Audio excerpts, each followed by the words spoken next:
What's up everybody? Tom here with another video. In today's video, we'll be talking about why this chart is heating up or just getting started when it comes to a big move and big possibilities. We'll also be talking about our technical analysis levels for the Sp500, Nasdaq, Bitcoin, Tesla, Russell 2000, and dollar index. There's a lot to cover in this video, but it's going to be good. Stay tuned.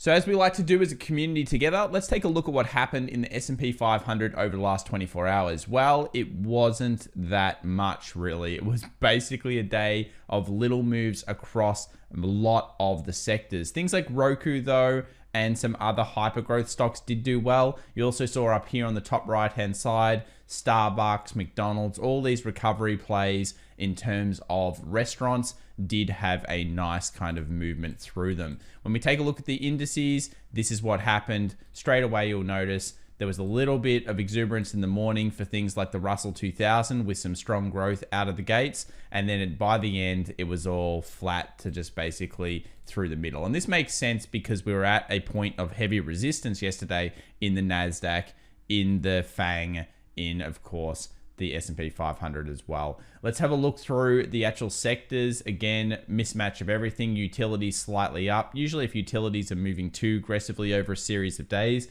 it means people are starting to hedge in because utilities are seen as a defensive sector, but I wouldn't get too worried about them being up 0.53% on the day because what was the second highest sector? It's XLY, consumer discretionary, often associated with growth and yeah, not one that we need to be worried about right now.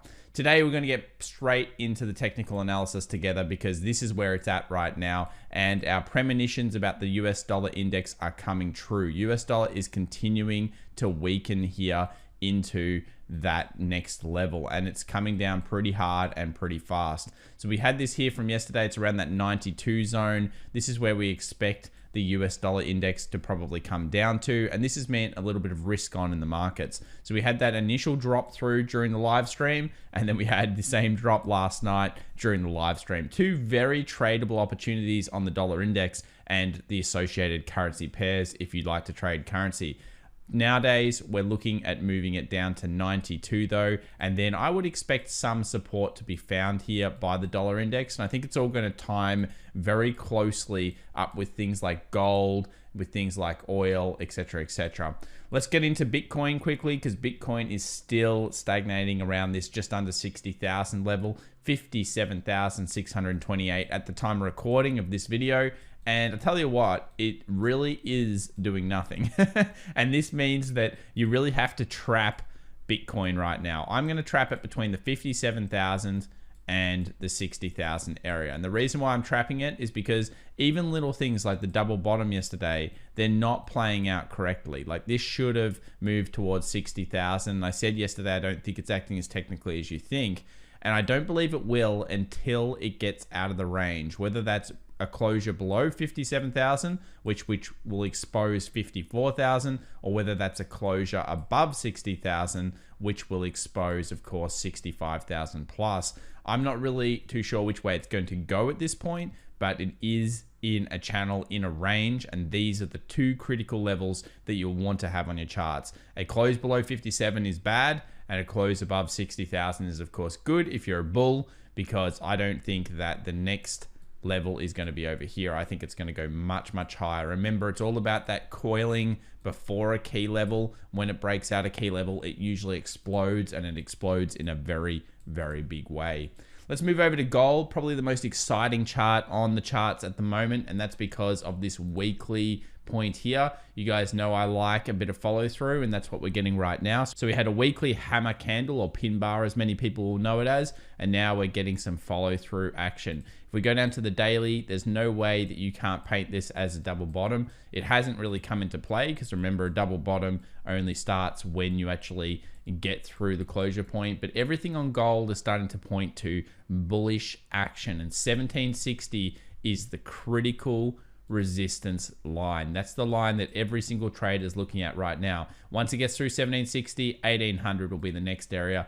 1850, 1900, and you'll notice I'm saying $50 increments because all of them have some support resistance. Everything in between there is noise, and it will go towards each $50 increment. So gold's probably the most exciting actual chart that we're looking at right now. It's funny how it happens like this. Commodities become boring, and then suddenly commodities are just about to flick that switch and become a lot more interesting. I'm certainly excited for gold over the next week. Let's see if something big can happen towards the bull side. US oil, another one of the sleeper hits at the moment. People have stopped talking about oil for some time now.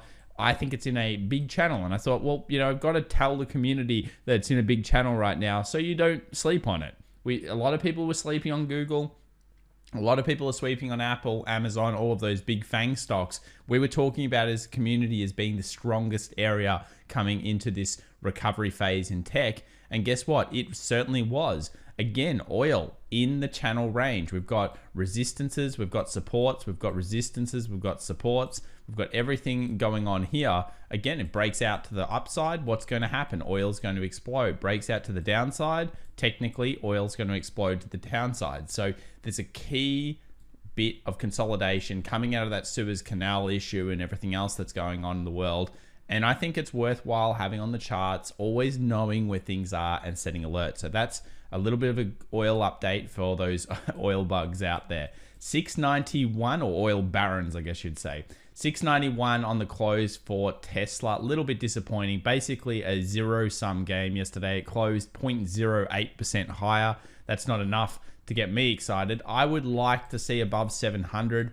700 is the key area. You know that the resistance here is real, and once it closes above there, we expect it to go to 720 fairly quickly. And I've mentioned it several times on the channel. Any closure above 720, I believe, begins a very nice participation phase in the market where people get a lot more confident in Tesla, and it pushes up to that 800 support, which will act as resistance. We'll continue to cover it on the channel, but it doesn't look bad. I mean, nothing here looks bad from a technical bull side. There's no bears really in town or anything like that. It's just that it hasn't continued on after that good bit of news, or at least what the market was perceiving it as. So we'll continue to cover the story, but nothing right now in Tesla. Let's have a look over here at the Russell. So the Russell pulled back a little bit yesterday. Still looks very strong, but I do see it potentially doing something like this where it pulls back into these two moving averages, the 20 and the 50. When you have the 20 and the 50 on a daily or a 4-hour close together and the market pulls back into them, what's it going to do? This acts as what we call dynamic support. So basically it acts as a bouncing board for the market to buy off. And because we have the previous resistance peak over here, that will also act as further buying pressure should it spike down during that. So remember, it's like having a cushion or padding in your technical analysis. If it comes down, then you've got your padding and your springboards to allow it to go back up, because algorithms, people in general, and just basic human psychology is going to pick up all these levels. So the lightning bolt's still in play. I don't see any real problems with this over the medium term here for the Russell. It looks like it wants for that 230. That's where that kind of previous resistance has been, and maybe even all-time highs. This is the type of setup, that lightning bolt, that you do like to see, and it all comes back to the weekly. Remember, check your top-down analysis. Because of these strong rejections, you've got to feel a little bit of confidence that there is a lot of buyers around that 208 area, and those 208 buyers, they're going to be committed to potentially adding and accumulating to their order. So that's why I like these weak rejections. It shows a very strong bullish intention in the markets. Let's check out the FANG. The FANG has been one of the stronger indices at this stage, and you can see here that it's closed above, and then we've moved into 4,700 territory. We found some resistance. It makes perfect sense. It's going to be resistance, its previous point, but it held very well yesterday. So that could mean that we're moving towards all-time highs. I mean, that hold where it just sits there, the more it sits there at the top and just resets all of the indicators from overbought, of course, back into the middle range, if it can just sit there for a couple of days and then move up, you know the market's very strong because it's been unable to sell down through any bearish kind of pressure. So FANG certainly looks very good, and all these breakouts are consistent with what we've been seeing across the Nasdaq as well. Speaking of the Nasdaq, inverse head and shoulders still in play. Our bigger target here is around that 14,350 zone. It's moved up pretty aggressively. It moved up into the 13.6 zone. That was going to be the first point of resistance, similar to what we just talked about with the FANG. lots of consolidation, allowing for the 20 exponential moving average on time frames such as the 4 hour to catch up with it. This is the type of thing you want to see. Again, from a strength standpoint, there is always the possibility that the NAS comes back down to this area, but because it's a 1, 2, 3 resistance, so there's been 3 resistance spikes, this is the type of area I expect buying pressure to occur at, and then for it to move back up. So things are still looking pretty bullish on this chart. Not much else to say at this point other than the inverse head and shoulders is in play from a technical standpoint. Let's now have a look at the S&P 500, of course, the most important chart usually on your chart techniques.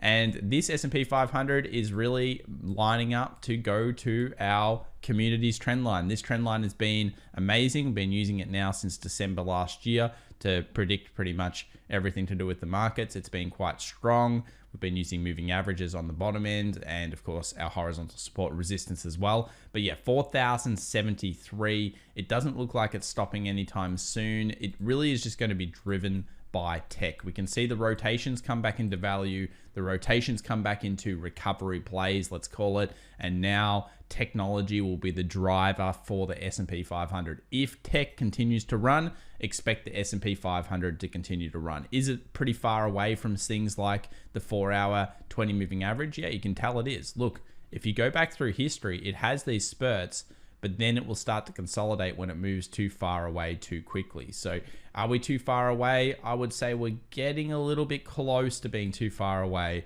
And if we have another spurt up and let's say we hit the community trend line, then yes, I could see it coming back down to hit at least a 4 hour 20 exponential moving average. Remember, as always, do your analysis on the SPX or at least the SPY codes, the real market, not on the futures markets, guys. They give you false levels. Remember, futures market trades a lot of the time, whereas the real market trades when the big volume Wall Street are out to play. If you enjoyed this video, please remember to subscribe. Of course, hit that like button. We'll see you in another live stream tonight. Tonight, starting 1.5 hours before pre-market open here in the US, and it's going to be a good one. We're going to be covering crypto, we're going to be covering commodities, and of course, stocks. Can't forget about stocks on this channel. Speak to you soon, guys, and we'll see you there. Bye for now.